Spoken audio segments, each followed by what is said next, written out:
कूर्म अवतार। पौराणिक कथाओं के अनुसार देवराज इंद्र को अपने शौर्य का अहंकार बहुत ज्यादा था। कहानी की शुरुआत तब होती है जब महर्षि दुर्वासा धरती पर भ्रमण कर रहे थे। उन्हें एक विद्याधरी से दिव्य परिजात पुष्पों की माला मिली, जिसकी खुशबू से पूरा जंगल महक उठा था। जब दुर्वासा ने देखा कि देवराज इंद्र अपने ऐरावत हाथी पर सवार होकर आ रहे हैं, जिसे देखकर ऋषि दुर्वासा ने उन्हें परिजात पुष्प की माला भेंट की। अहंकारवश इंद्र ने माला लेकर ऐरावत के सिर पर रख दी, लेकिन हाथी ने उसकी सुगंध से आकर्षित होकर उसे जमीन पर फेंक दिया और कुचल दिया।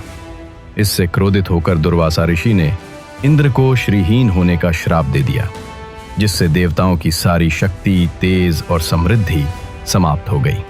उन्होंने इंद्र को फटकार लगाते हुए कहा कि घमंड के कारण उन्होंने दिव्य भेंट का अपमान किया है, और क्रोध में वो से चले गए।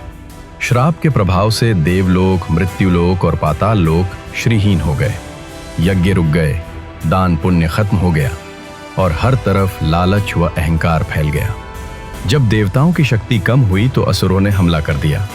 शक्तिहीन देवता युद्ध हार गए और पितामह ब्रह्मा की शरण में पहुंचे। ब्रह्मा जी उन्हें लेकर भगवान विष्णु के पास गए। देवताओं ने निवेदन किया, हे प्रभु, यदि आप ही हमारी रक्षा नहीं करेंगे तो अधर्म की विजय निश्चित है। भगवान मुस्कुराए और भगवान विष्णु ने देवताओं को धैर्य रखने की सलाह दी और कहा कि इस समय असुरों का भाग्य प्रबल है, इसलिए उनसे मित्रता कर लेनी चाहिए। उन्होंने समुद्र मंथन का सुझाव दिया ताकि अमृत प्राप्त किया जा सके, जिसे पीकर देवता अमर हो सके। भगवान विष्णु जी के निर्देश पर देवताओं ने राजा बलि और असुरों के साथ संधि की कि अमृत में सबको हिस्सा मिलेगा। मंथन के लिए मंदराचल पर्वत को मथानी और वासुकी नाग को रस्सी बनाया गया। असुरों ने अहंकारवश वासुकी नाग का मुख, सिर पकड़ने की जिद की, जबकि देवताओं ने पूंछ पकड़ी।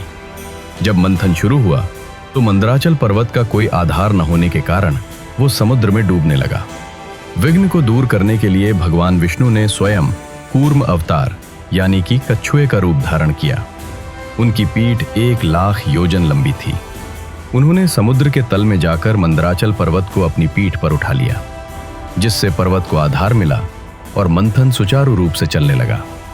मंथन के दौरान सबसे पहले भयानक कालकूट विष निकला, जिससे पूरी सृष्टि के विनाश का खतरा पैदा हो गया।